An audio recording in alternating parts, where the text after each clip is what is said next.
I'm going to edit that out. We'll start again. Here we go. I'm with my friend Craig Karges, everybody. Hi, Craig. Hello, how are you? Long time no see, man. We go back a long way. Decades.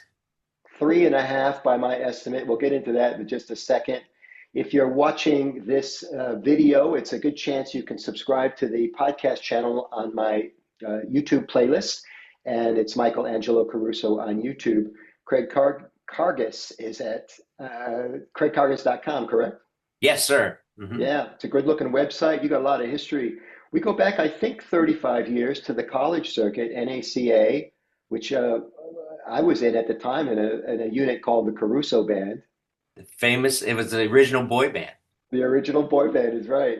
And we had a blast. And you were an early role model for me. You don't know this, but not only were you kicking ass on the circuit as a mentalist, even way back then, but I went into the speaking business from the entertainment business, As did and I. then our field started to overlap a bit because here you are, a big shot in the National Speakers Association with your CSP and CPAE.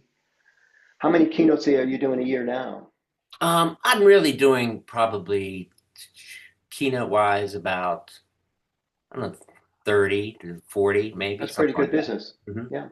Yeah, and then I do, it's a mix of things. I've been doing this for a long, long time, and I like the mix. I like I might be doing, like last week I was on Friday morning, I did a keynote in Dallas for 600 people. And Wednesday night, I was in Miami doing an after dinner presentation for like 100 people.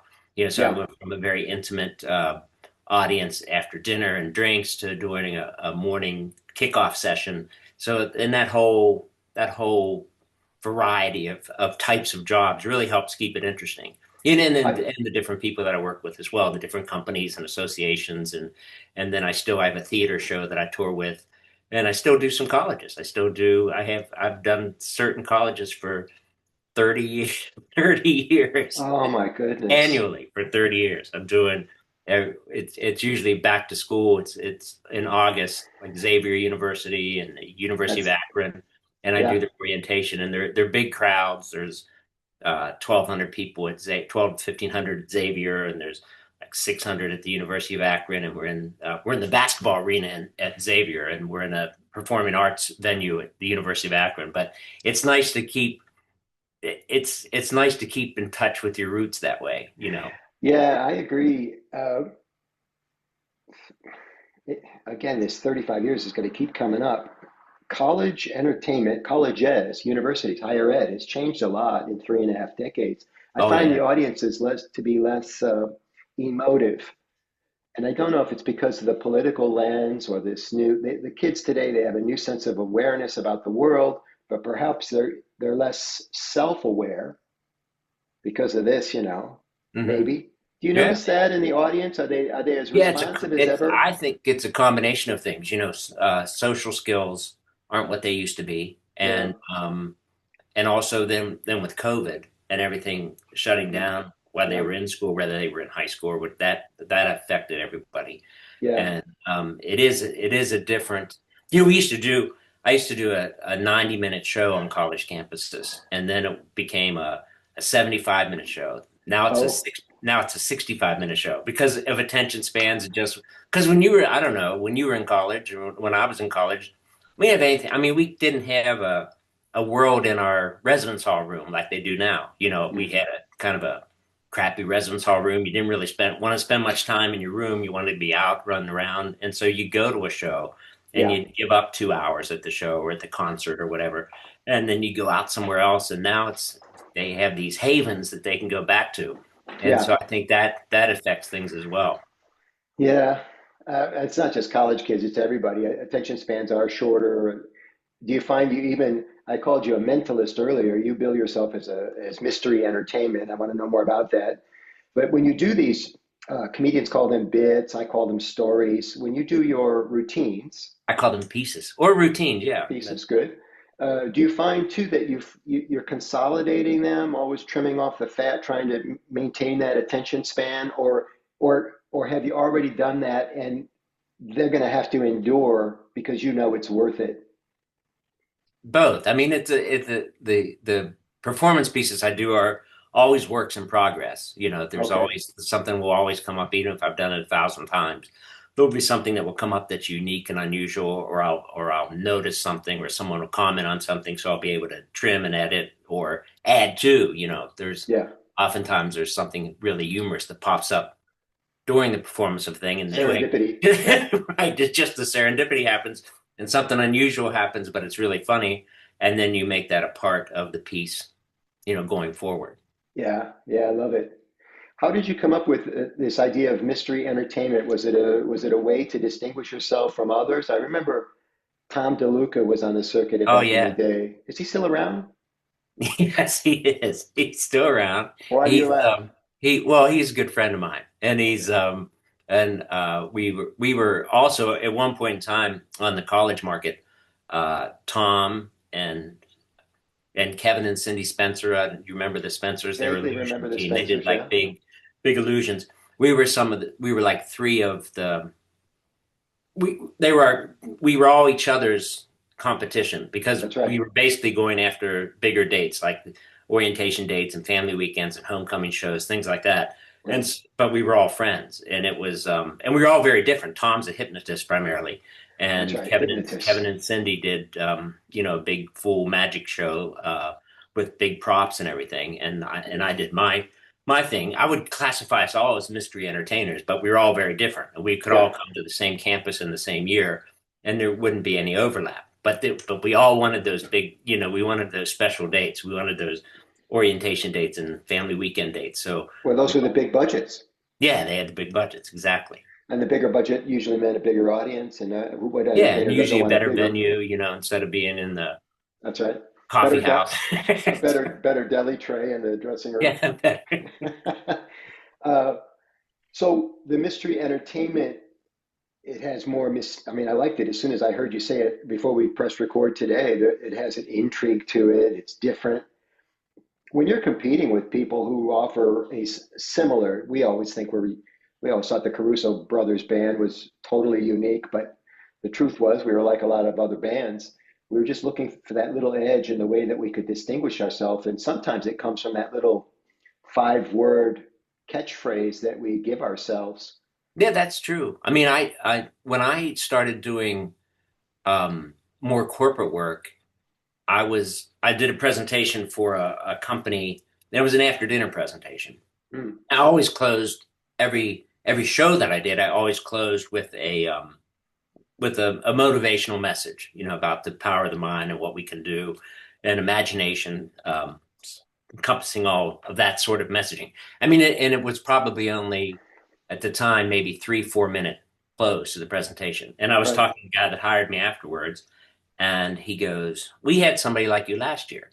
And I said, "Oh, who was it?" And I was thinking they were going to name, someone that did more closely what I do, or somebody like Tom DeLuca, or somebody like the Spencers, and he named a motivational speaker, and I Wow. said, and I knew who he was. I didn't know him, but I said, well, why do you? I said, is he doing? Thinking, is he doing my bits? What's he doing? And then he said, no, he goes, that's the impact we wanted to have on the audience, was the impact that it Oh, had. how And it's interesting. like, he goes, that's what we want to happen. So then I realized the power of that. And then I realized I started looking at the speaking market, and there were a lot of humorists, so they would, and people, there's a definition of what's a humorist and what's a comedian, but you watch, I watch them work, and I'm thinking, well, this is, it's entertainment, and then they use the entertainment and they hang a message onto it. So that's what I started doing. I took my show, but then I linked it into other things. So I linked it into motivational messages that were, and things that were specific to the group, challenges that the group has, and leaving your comfort zone, things like that. So I developed little scenarios around a lot of the pieces, and I developed two different places where I could insert customized language and customized messaging. So then it's not just a show; it becomes it adds to the meaning of the meeting. I'm reinforcing the meeting's messages, and they're getting the message fun and interactive and unexpected way instead of from a talking head or a PowerPoint slide. So then I Yeah. started working on that aspect of what I do, and that's kind of where I am. I came into comedy chops in the same way, or the comedy awareness in the same way that you came into the motivational speaker awareness. Is I never billed myself as funny. I knew there were funny moments in my show, but then I got that feedback, and once I realized it was within me, I started to cultivate it a little bit. And now I sometimes refer to myself as a funny or entertaining keynote speaker.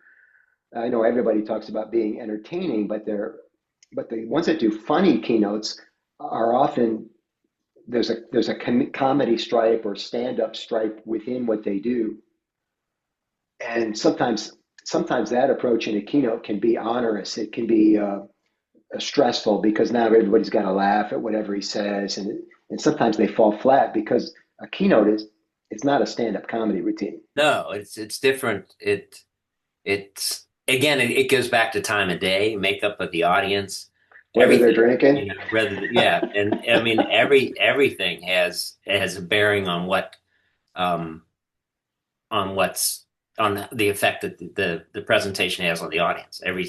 And there are things that I do that, well, the presentation I did Friday, it was it was a large one, 600 plus, and it was a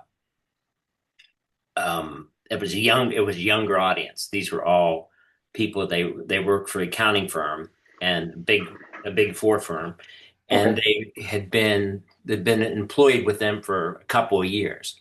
And so, but they were just starting to do in-person meetings. They were hired during COVID as interns, and then then they were hired by the company, and now they have a couple of years under their belt. And this was only the first or second time that any of them had been exposed to a meeting of that size with so many of their peers.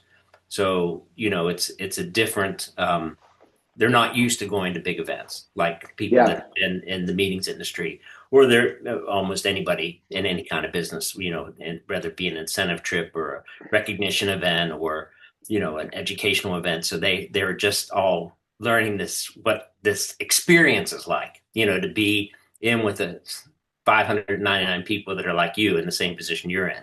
So And you've got, that's smart niching on your part because I do a lot of speaker coaching these days, and I always tell these young speakers coming up that there are places for you in the business. For example, in the accounting trade, they're struggling to get with recruitment. And so when they do get these young people, they want to get promoted within 6 months. They think it's like television where, at the end of 30 minutes, every problem's solved. It's not like that in real life. You got to be patient, and accounting is a patient type of an occupation. And so they try to do things to reward them, to get them to earn their trust and loyalty so they stay around.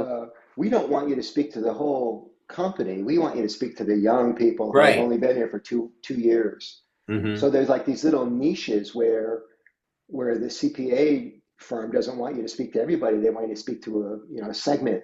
I did a segment for AIG, and everyone in the audience was Chinese. English was their second language, Right. and We are they very said, "Help them." They said to me.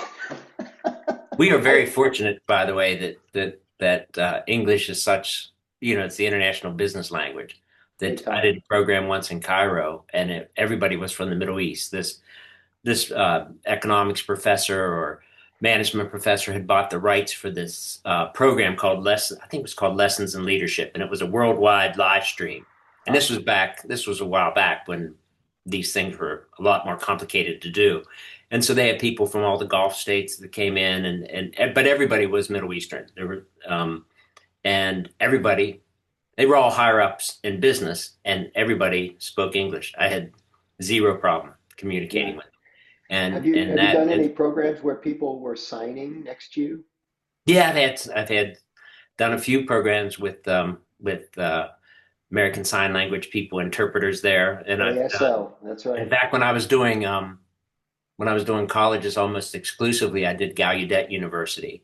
Okay. So I did a whole show for a deaf audience, and Wow. that was amazing. That was an amazing experience. Yeah, and then I've done some programs where um, we have simultaneous interpretation. So they're like the UN, people, a portion of the audience, not the Yeah, majority of it, but a portion of the audience has headphones on that's and they're right. listening to the presentation in their own language. And it's not just like one interpretation, it's one interpreter, it's multiple interpreters in multiple languages. So Yeah, in the program I did in Miami last week, uh, they were primarily from a lot of them was a lot from the United States, maybe a third, but then the rest were from Latin America yeah. and the Caribbean. So there was a mix of languages there too. But everybody I, again there, English was zero problem. I am not myself with multiple translators. I change. Uh, it's being translated to Japanese, Spanish, Italian at the same time. At the same time, you're doing English, and I know because they've made it very clear to me. I have to slow down my delivery so they can Right. do their thing, which is not entirely true. These people are very sharp. They want to Mhm. be. I think they err on the side of caution. But the bigger problem is innuendo and double entendres. A lot of them don't translate, and I do a shit ton of them. Well, yeah, that's humor is probably the hardest thing to Yeah. transfer internationally. Yeah. So I become a different person. I become more bland, unfortunately. I haven't mastered this yet. I don't do enough of that multiple translation thing. When I was a kid, I got into this intrigue, what you call mystery entertainment, because I was a big fan of a guy by the name of Harry Houdini. Oh, sure. Who were your Died in childhood? Michigan. That's right, at Mercy Hospital. That Next was year, I think, is the 100th anniversary of his death, I think. 100. Oh, wow. And we don't know that it could be traced exactly, but for you fans at home, that he was touring and some college kids, and this is the story anyway, you probably know more about this. Some college kids were interviewing him and they were asking him about his physical fitness because of all these escapes that he had done. And they said, "Is it true that we could hit you in the stomach as hard as we want?"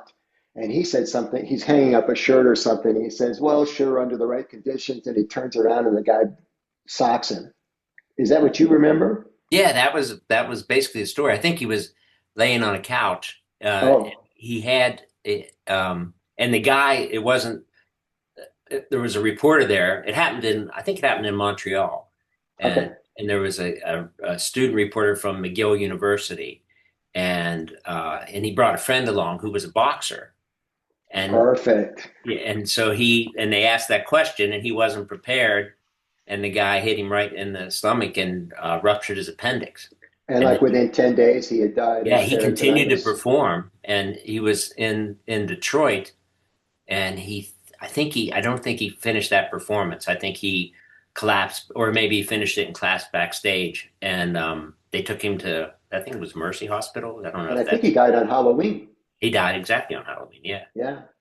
So anyway, this was way before the internet. So all you had were like these books and these stories, as accurate as they might have been at the time. And then you get these guys like Penn and Teller and David Copperfield, who I'm a big fan of. And Copperfield's more, I'm sure you have categories for all these guys. right. Copperfield's more of an illusionist. Yes, exactly. Penn and Teller are They're comedy they're slash magic. they're their own unique entity, really. Yeah. They're yeah, but they're like they also go out of not out of the way, but a lot of their routines or a lot of their pieces are crafted with messages. They want to try to get a message across, and it could be about patriotism or the lack of patriotism, or it could be about they have there's more meaning to a lot of their magic than a lot of performers have. Copperfield does a lot of storytelling as well. He just basically stays in Vegas at the MGM, and it's a pretty intimate space. It's only like 700 seats, and he does a million shows a week.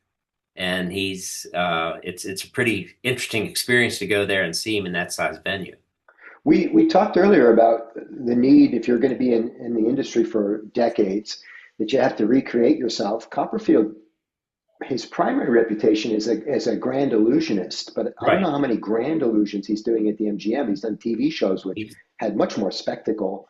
And he then one does time some big sorry? stuff in that he does some big stuff in that little space. It's kind Okay, of very amazing. good. Hmm. And then one time I saw him do a bit where he was doing sleight of hand in the audience, and it was amazing. I guess I knew he came up through magic, but I didn't know he was that versatile.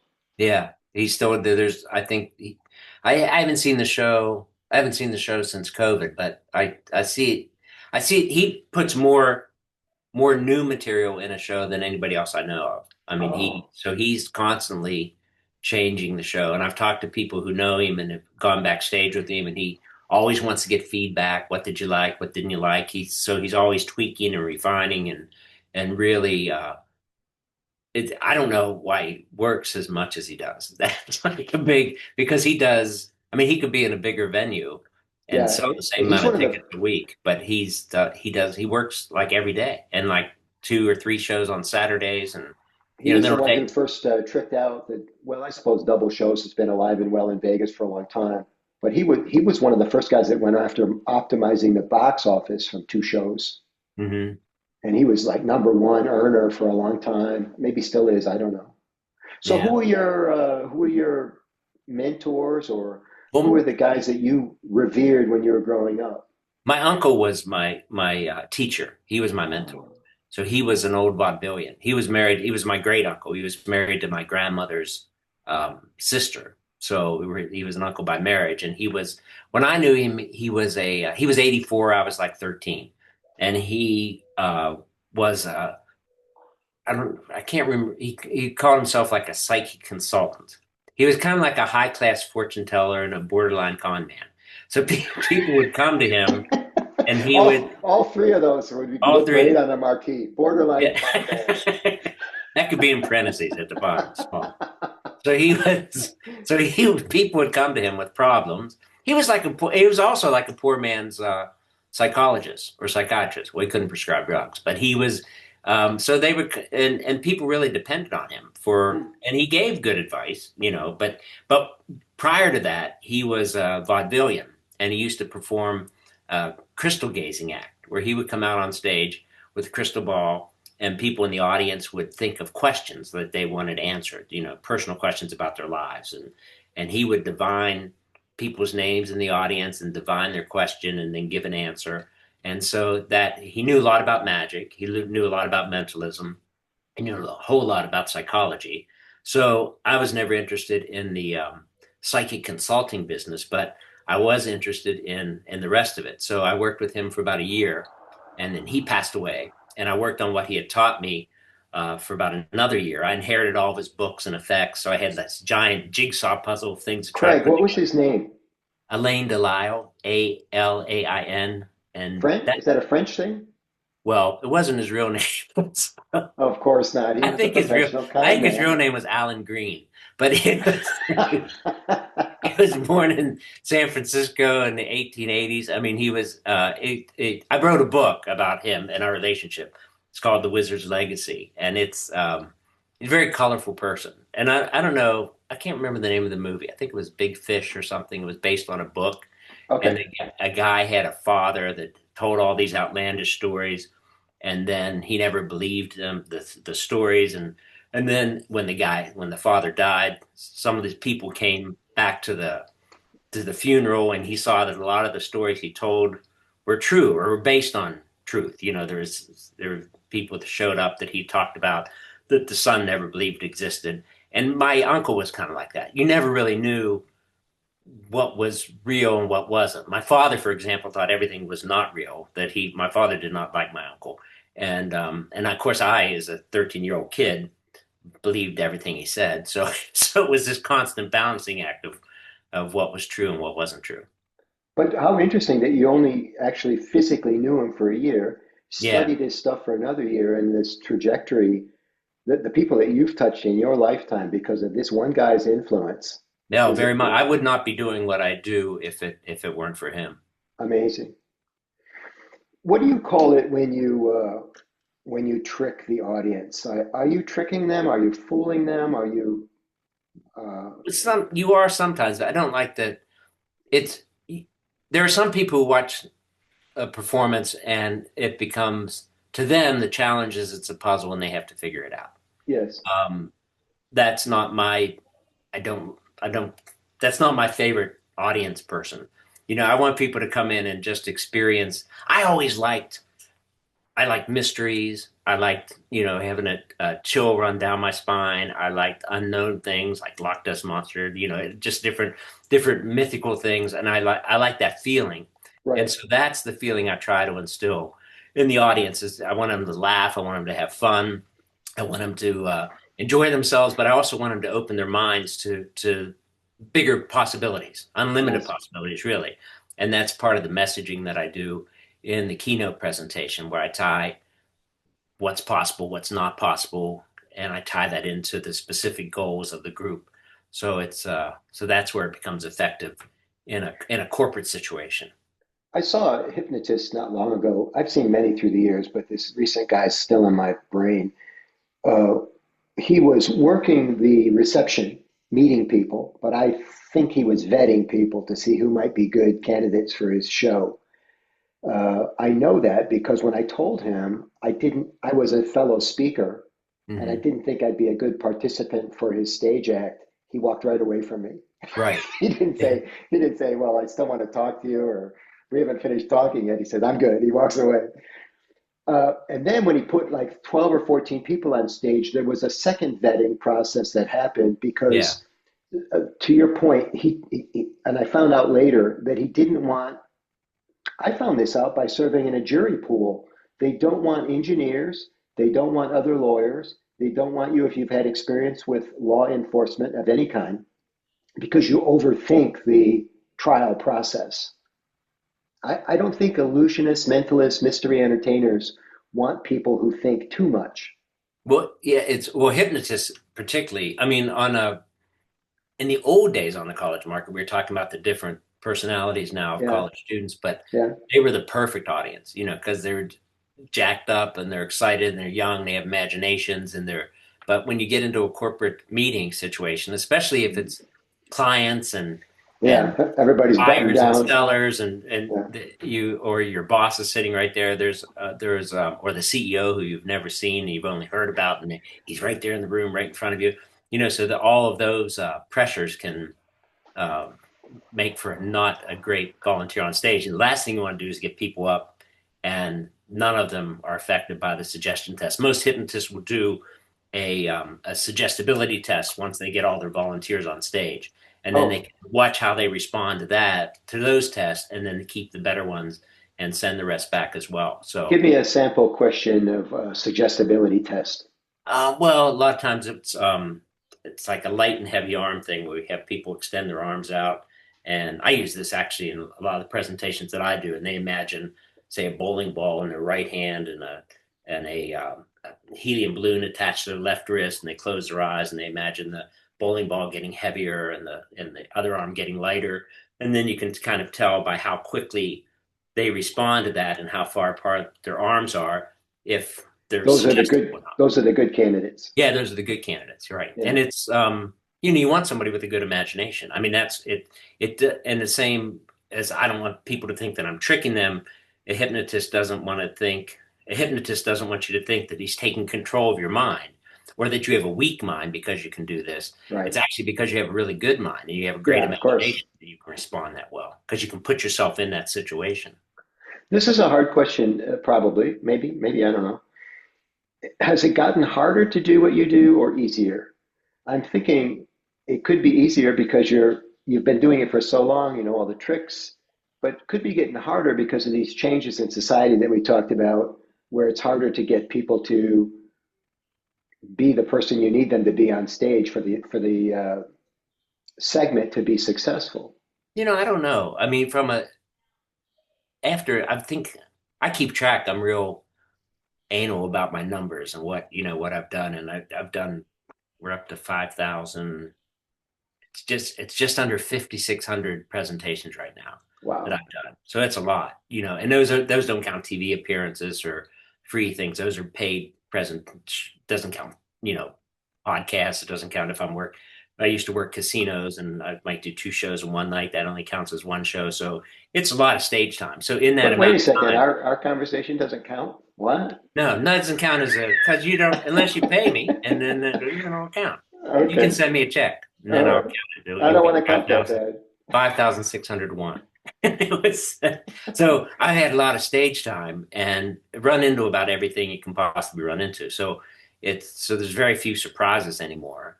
Um, I had my best, what I think, because I had my best run of shows in 20, let me see, because we went back to work after COVID in like, I think it was 2023. So it was just everything I did it was just golden. It was just great. The audience, Was part of that, no disrespect to your talents and skills, but was part of that because people were just so glad to get out again and be with. and me, I think that's the thing. I think it's psychologically they're out and people were starting to feel comfortable about being out again. Yeah, So it was wonderful. psychologically they're out and psychologically I'm actually working. We did virtual presentations during the pandemic, um, and they worked surprisingly well, really. Yeah. But it was not the same, it's just No. not the same. And so I think it was a combination of the audiences being out and meeting again, and I think it was and me actually being on a stage and working live with people again. And by that time, like 2023, people felt more comfortable about touching each other, and shaking hands and everything else, because that was the strangest, most bizarre time. I thought when I say I've seen, done all these presentations and have seen everything, I never saw this coming, the pandemic. It's just No. like unbelievable. I mean, I'm thinking about your stage show. If you get more than another person on the stage, even one other person on the stage, the book on this thing at the time was you have to stand 6 feet apart. Yeah, oh yeah. It was hard to interface with people in any kind of a meaningful way. Right. And it Forget was, about that's even the masks aside. That's once the mask thing subsided. mhm. As a big event guy, we were the first ones to be out of work and the last ones to come back. Exactly.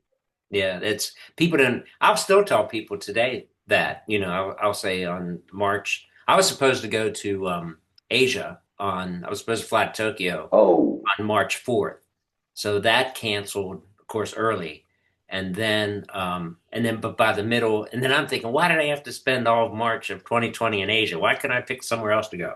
And then, but then by the middle of the month, everything was just gone. yeah, And I tell people you wake up to zero income. I mean, just you had a it was calendar and now remarkable. your calendar's gone. And what are you going to do? I mean, this is all I've ever done, and it's my wife and I, but she buys and sells art, but I'm the main income producer, and so all of a sudden you're just out of work, and it was like it was crazy. I had my COVID story. I had three consecutive engagements: Thursday, Friday, Saturday. The Thursday attendance was 100% what they expected. Friday was 75% of what they expected, and Saturday was in Syracuse, New York, 50% of attendance because the word was getting out that Right. this was something big. So we ended the thing. There were people that were flying back to Canada that were already told they would have to isolate for 2 weeks when they got home. This was this was like March 12th or something. I can't remember the exact day. And I went to dinner that night because I was spending the night. I'm going to fly home first thing Sunday morning back to Detroit. And I went to dinner and I'm trying to find a restaurant and everything's dark, everything's closed. I'm like, what kind of town is this? That there's no restaurants open on Saturday. And then it occurred to me they all got the warning, the scare warning, and they had all shut down. So when you say they turned the lights out, you are not kidding. That's exactly what happened. And earlier in that trip, I was talking to my wife Renee, and I said, "What are you hearing about COVID?" Because I really wasn't able to monitor it as I was traveling. She said, "Well, for some reason, everybody's buying a lot of toilet paper." My sister-in-law, I'm my like, "What?" sister-in-law was like one of those toilet paper hoarders. It was Yeah, which was interesting because I don't think the early symptoms of COVID had anything to do with gastrointestinal. It was I always think so either. pulmonary. So But funny. we used to have, you have a force majeure clause in contracts, and Act of God. I kept shortening my contract because I wanted to just get it down to a page, where Right. it's Me just too. simple and not a lot of language. And so, I figure act of God clause because it even says other acts that are beyond the control of either party. But I used to list all these things like strikes, and I listed pandemic. So when I'm redoing the contract to shorten it up, I'm thinking I can just put things that are beyond control of either party. like we're never going to have a pandemic. Again, I don't need to have that word in there. And I pulled it. That's so Then it's all of a funny. sudden people are putting that we want pandemic in there. We want, after 9/11, it was we want terrorist act in there. We want, now it was we Which want is why I added, which is why I added pestilence back into mine. pest. What a treat this has been, man. Let's talk about the college circuit before we go. Craig Karges, everybody, craigkarges.com. It's Karges. Uh, when we got started, the idea would be it's an association called the National Association of Campus Activities. It changed its name a couple times. I think it's still now known as NACA. Yeah, it still is. And it was a brilliant idea for all you entertainers, speakers, mystery entertainers, illusionists, anybody who's doing what we're doing. This concept of block booking blew the top of my head off. Now, this was way before the internet, way before email. But what would happen was we all go to these conferences and showcase, if you were lucky to get a showcase. If you didn't showcase, you'd be selling from your booth. But the idea would be to sign up, and I don't remember the blocks. I think it was 3 gigs within 5 days, Yeah, three four of within five, 3 of 5, seven. 5 of 7, and 7 of 10. Yeah. There might have And been the a 10 of 14 at one time. And the idea was it was a win-win-win for everybody. Win for the speaker because he wouldn't be able to cluster those events without the organization's help, the event. The organization won because that was their raison d'etre, right? That's the whole reason they existed, was to make this happen, because the colleges couldn't identify blocks from the entertainer schedules because everything was all spread out. Like I said, there was no way to look it up.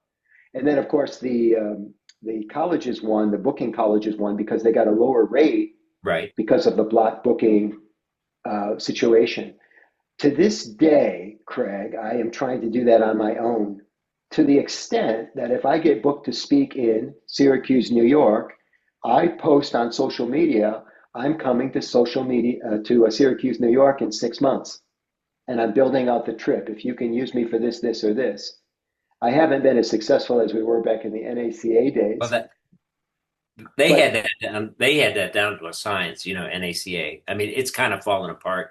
And I just this is the first year that I've not. I joined when I was a senior in college, oh and well. this is the first year that I've not rejoined this upcoming year. I didn't renew Well, my everything begins and membership. everything ends, but they served a Yeah, lot but of it has people just well. became a time to not rejoin the association. But I mean, they did amazing things. I remember my first national showcase was in Chicago, and we're in a booth in our trade show booth, and these people from Texas came over, and they gave me a piece of paper. Gave Charlotte, my wife, who did all my booking on the college market, handed over a piece of paper, and everything was routed. And it was like I was going to spend 2 weeks in Texas.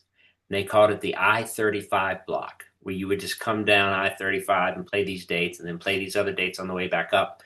And it was like probably 2 weeks. There's probably 10 shows in 2 weeks. And so you'd spend 2 weeks in Texas and everything. And you would give up on the pricing a little bit, but your travel expenses were way down. Everything was within that block. We used to consider anything within a 4 hour drive a block, but those were all routed a lot tighter than that.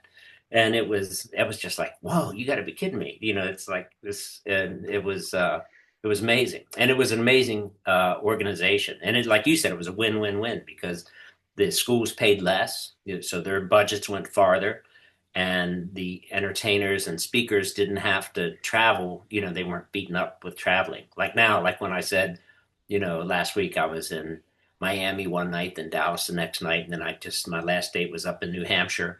So now it's everywhere, and I miss that aspect of it. We would go out in a van. You guys had a tour bus, didn't you have a tour bus?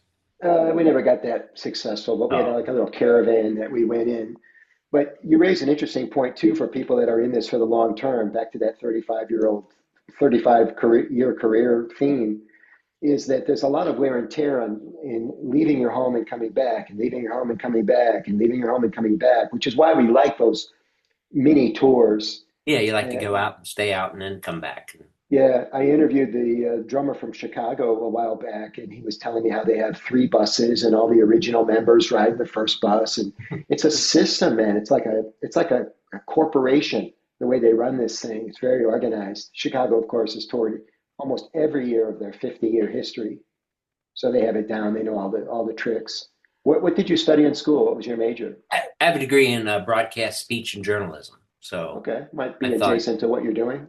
yeah, sort of. I mean, I pulled some from it. I think when I was a junior, I was a little torn. I thought maybe that's what I would like to do Hmm. instead of, I paid my way through school by performing. So I was Me too. actively performing the whole time.